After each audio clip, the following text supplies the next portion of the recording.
Hi അമ്മൂസ് ചാനലിലേക്ക് നമസ്കാരം. എല്ലാവരും സുഖമായിട്ടിരിക്കുന്നോ? പിന്നെ എന്തൊക്കെയുണ്ട് വിശേഷം? ഓച്ചറ കർക്കിടക 30 ദിവസത്തെ സദ്യ നടന്നുകൊണ്ടിരിക്കുവാണ്. എല്ലാവരും വന്ന് ചോറുണ്ണണേ. അച്ഛൻ്റെ വണ്ണി വന്ന് ചോറുണ്ണാൻ മടിക്കല്ലേ. ഞാൻ ഇന്നലെ പോയി കഴിച്ച്, അല്ലാതെ ഒരു ദിവസം പോയി. പറ്റുന്ന ദിവസങ്ങളിലും അല്ലാത്ത ദിവസങ്ങളിലും എല്ലാം അവിടെ ഊണുണ്ട്. എന്നാലും കർക്കിടകത്തിലെ ഊണിനൊരു പ്രത്യേകതയാണ്. എല്ലാവരും പോയി കഴിക്കണം. പിന്നെ ഞാനിപ്പോൾ ഈ വീഡിയോ ഇടുന്നതിൻ്റെ കാരണമേ, ഞാൻ യൂട്യൂബിൽ ഈ തിരുവാതിര നക്ഷത്രക്കാരെ പറ്റി പറയുന്നത് കേട്ട്, അവർ പറയുന്നതെല്ലാം സത്യമായ കാര്യമാണ്. ഞാനത് കേട്ടിരുന്ന് ചിരിച്ചിട്ടുണ്ട്. കാരണം എന്താ പറയുക, അനുഭവസ്ഥരല്ലേ ഗുരു. എൻ്റെ നാളെ തിരുവാതിരയാണ്. അവർക്ക് മുൻചുണ്ടിയുണ്ട്, മുൻകോപമുണ്ട്, മനസ്സലിവുള്ളവരാണ്, മറ്റുള്ളവരെ സഹായിക്കുന്നവരാണ്. ഇതൊക്കെ പറയുന്നതൊക്കെ സത്യമായ കാര്യമാണ്. എനിക്കും ഇച്ചിരി മുൻകോപമുണ്ട്, മുൻചുണ്ടിയുണ്ട്. പെട്ടെന്നാണ് ശത്രുക്കാർ വന്ന് ഭവിക്കുന്നത്. ഞാൻ ചില സമയത്ത് ഭഗവാനോട് പ്രാർത്ഥിക്കും, ഭഗവാനെ എൻ്റെ മുൻകോപം മാറ്റിത്തരണേന്ന്. ഞാൻ എന്ത് ചെയ്യാനാണ്? ഞാൻ സ്വയം വരുത്തുന്നതല്ല, വന്നു പോകുന്നതാണ്. ഭഗവാൻ ശിവൻ്റെ നാളല്ലയോ, അപ്പോൾ ഉറഞ്ഞതുള്ളും അതിന് പഴിച്ചിട്ട് കാര്യമൊന്നുമില്ല. എന്നാലും മറ്റുള്ളവരുടെ ദുഃഖം വരുമ്പോൾ പെട്ടെന്ന് മനസ്സലിവുണ്ടാകും. അവർക്ക് ഒക്കുന്ന സഹായം ചെയ്യുന്നതിനൊക്കെ മനസ്സാണ്. പിന്നെ ഞാൻ മറ്റുള്ളവരുടെ ആരുടെയും മുതലൊന്നും ആഗ്രഹിക്കുന്ന ഒരാളല്ല. എനിക്കത് ഇഷ്ടവുമല്ല. മറ്റുള്ളവർ തന്നില്ലെന്നുള്ള പരാതിയില്ല. ഞാനൊക്കുന്ന അങ്ങോട്ട് ചെയ്യുന്നുള്ളതെല്ലാം ഞാൻ ആരുടെയും കയ്യിൽ നിന്ന് മേടിച്ചിട്ടില്ല ഇന്ന് വരെ. നാളെയെല്ലാം ഭഗവാന്റെ കയ്യിലാണ്. മേടിക്കാതിരിക്കട്ടെ എന്ന് ഞാൻ പ്രാർത്ഥിക്കുന്നു.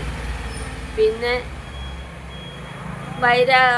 ഞാൻ ആർക്കൊരു ഉപകാരം ചെയ്തിട്ടുണ്ടെങ്കിലും അത് ഒടുക്കം എനിക്ക് ദോഷമായിട്ടേ സംഭവിച്ചിട്ടുള്ളൂ. അപ്പോഴെല്ലാം ചിന്തിക്കും, ഭഗവാനെ നീ ഇങ്ങനൊന്നും ചെയ്യരുതെന്ന്. പക്ഷേ മനസാക്ഷി എന്ന് പറയുന്ന ഒരു കാര്യം അനുവദിക്കത്തില്ല. അപ്പോൾ ചെയ്തു പോകും. അല്ലാതെ ആരുടെ അന്നത്തിൽ മണ്ണ് വാരിയിടുവോ, ആരെ ദ്രോഹിക്കണമെന്നോ ഇന്ന് വരെ ചിന്തിച്ചിട്ടുമില്ല. അങ്ങനെയാണ് എൻ്റെ കാര്യം.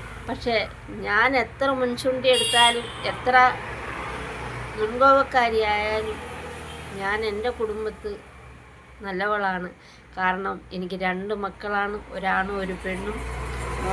മോൻ കണ്ണൻ, മോള് മീനു, പിന്നെ 2 മരുമക്കളും ഉണ്ട്, സൂര്യ, മനു, 3 കൊച്ചുമക്കൾ ഉണ്ട്. അവരെയൊക്കെ നിങ്ങൾക്കറിയാം. ഞാൻ ഇടയ്ക്ക് അവരുടെ വീഡിയോ ഒക്കെ ഇടുന്നുണ്ട്. എന്തോലും അവർ തെറ്റുകുറ്റങ്ങൾ ചെയ്താൽ ഞാൻ അവരെ ശാസിക്കുകയും ചെയ്യും. ഈ ചില സമയത്ത് തിരിവരുന്ന എൻ്റെ പല്ലെല്ലാം എടുത്തേക്കുക, വെച്ചിട്ടില്ല. അളവൊക്കെ കൊടുത്തിട്ടുണ്ട്, ഉടനെ വെക്കും. അതുകൊണ്ടാണ് ഈ ഇടയ്ക്കൊക്കെ വിട്ടുപോകുന്നത്. എല്ലാവരും ക്ഷമിക്കണം. അങ്ങനെ 3 കൊച്ചുമക്കളും 2 മരുമക്കളും 2 മക്കളും ഉള്ള ഒരു കുടുംബമാണ് എൻ്റെത്. ഞാൻ എത്ര മുൻകോപം എടുത്താലും, എത്ര മുൻചുണ്ടി എടുത്താലും, എൻ്റെ കുടുംബം സന്തുഷ്ട കുടുംബമായിട്ട് ഞങ്ങൾ ഇന്ന് വരെ പോകുന്നു. നാളത്തത് എനിക്കറിയത്തില്ല. എല്ലാം ഭഗവാന്റെ കയ്യിൽ.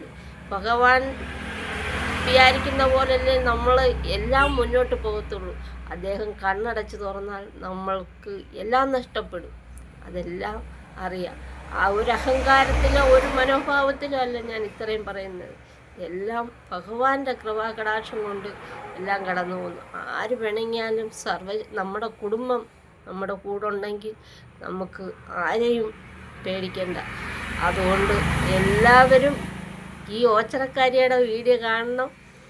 വീഡിയോ കണ്ട് ഇഷ്ടപ്പെട്ടാൽ ലൈക്ക് ചെയ്യണം, ഷെയർ ചെയ്യണം, കമൻറ്റ് ചെയ്യണം, സബ്സ്ക്രൈബ് ചെയ്യണം. ഓച്ചറ പോയി ചോറുണ്ണണേ, മറക്കല്ലേ. ബായ്.